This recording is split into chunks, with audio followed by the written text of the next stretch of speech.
Good Monday morning. Hope you had a great weekend, and I hope you have a wonderful week ahead. We've talked briefly about lament on the podcast, particularly about whether or not we can get angry with God.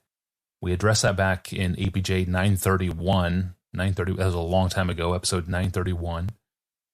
Since that episode aired, which is an episode that compares godly lament with ungodly lament, several more questions and follow-up questions have come in on this topic. Here's one example, Pastor John, a most recent version from a listener named Brian. Dear Pastor John, thank you for the podcast. I'm wondering if we can be honestly angry at God for things that happen to our lives. Or is such a response out of the question? Pastor John, what would you say to Brian? Let me try to interpret Brian's question so that I can try to answer what I think he's really asking. He says, can we be honestly angry at God? Now, I'm not sure what he means by honestly, because I don't know what a dishonest anger at God would be. I think he means by honestly angry, really angry, truly angry. Yeah. The other word that I wonder about is the word can. Can we be truly angry with God? I think he means, should we be? Or is it morally permissible or right to be? And when he asks, is it out of the question? I think he means, is it so wrong that we should avoid it at all costs? So the question I'll try to answer is this. Is it ever virtuous or righteous or godly or innocent or even morally neutral to experience, to feel? I'm not talking about what you say. I'm talking about what you feel. To feel heartfelt anger at God, whatever the reason. That's my question. And the short answer is no, never. It is never right, never good, never virtuous, never merely neutral to feel anger at God. Never. Now, Paul imagines a situation where a man sees God as something he doesn't like, doesn't approve of the way God's acting, and he expresses this person that Paul's thinking about, expresses this in very forceful terms of resistance to God's ways. It's described in Romans 9:18-20 like this. God has mercy on whomever he wills, Paul says, and he hardens whomever he wills. You will say to me then, why does he still find fault? My tone of voice there is an interpretation, and you'll see I think it's a legitimate interpretation as we keep moving. Why does he still find fault? For who can resist his will? Who are you, O man, Paul says. Who are you, O man, to answer back to God? Will what is molded say to its molder, why have you made me like this? So here's a situation where a human being watches God's action and does not like what he sees. And Paul doesn't say it makes him angry. He says that it makes him question God. Who can resist your will? Why do you still find fault? Why have you made me like this? And Paul responds to this kind of questioning of God with, who do you think you are, oh man, to get in God's face about the way he acts? That's a pretty strong rebuke. So if Paul says that the mere words of questioning God are so out of place, what would he say if those questioning words were enforced with strong emotion, anger? He would say they're doubly out of place. It's not right for a creature to call into question his maker, and doubly wrong for a creature to back that up with the force of an emotional no to God.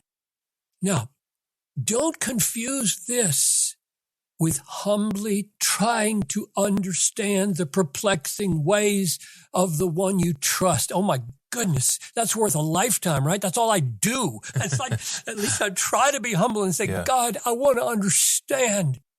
I want to understand as much as you reveal in your word. Grant me eyes to see. It's not wrong to ask God questions like Mary.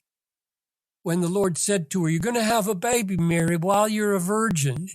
And Mary bows and said, I'm your handmaid, but how can this be?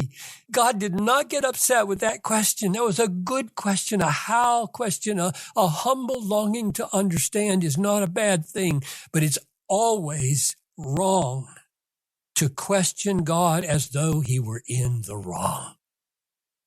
As I've thought now about why Christians who believe the Bible might think otherwise, and evidently they do, I've tried to get inside their heads and see some possible ways that they're thinking.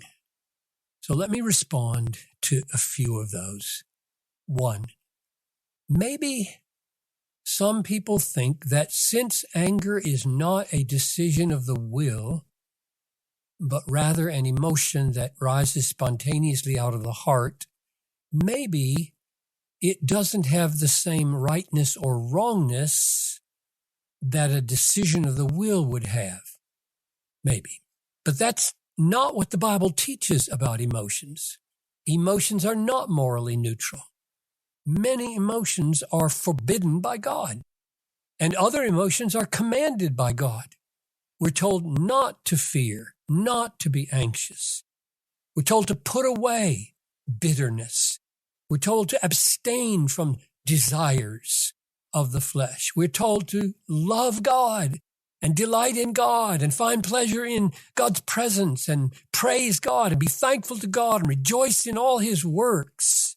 So it's simply not true that even though emotions rise spontaneously, that they are morally neutral. They're not morally neutral.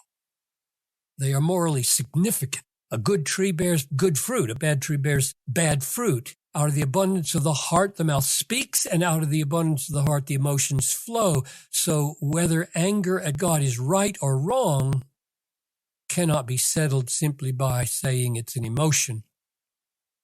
Second, I wonder if people who think that anger with God is morally good or neutral are confusing the approval of anger with the approval of honesty and authenticity. In other words, I wonder if in refusing to disapprove of anger at God, what they are really disapproving of is hypocrisy, of feeling anger and not expressing it. I wonder if they really do assume lots of people are angry at God, and people like Piper are cultivating Class A hypocrites by telling people it's wrong to express it. So maybe some of the people who say it's okay to be angry at God are really on a crusade to help people who are angry at God be honest and say they are. Now, my take on this is that if you are angry with God, there is absolutely no point in hiding it from him. You can't. You may as well tell him that you're angry. The telling is not the problem. I'm not on a crusade to shut people's mouths. I'm on a crusade to change people's hearts.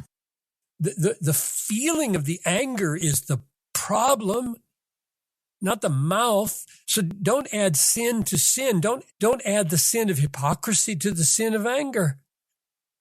The battle is not with your mouth. It's with your heart. Third, I wonder if, since it's possible to be angry at someone that we love very much, spouse, child, God, it's possible to be angry with someone that we love it seems to some people that therefore we can be angry with God while still loving him, and it must not then be bad. But that doesn't follow, does it? It may still be a sin to be angry with God, even though we love him. Because anger towards God is not what flows from loving God. 4, I wonder if some pastorally sensitive people, I think this one probably is very prominent.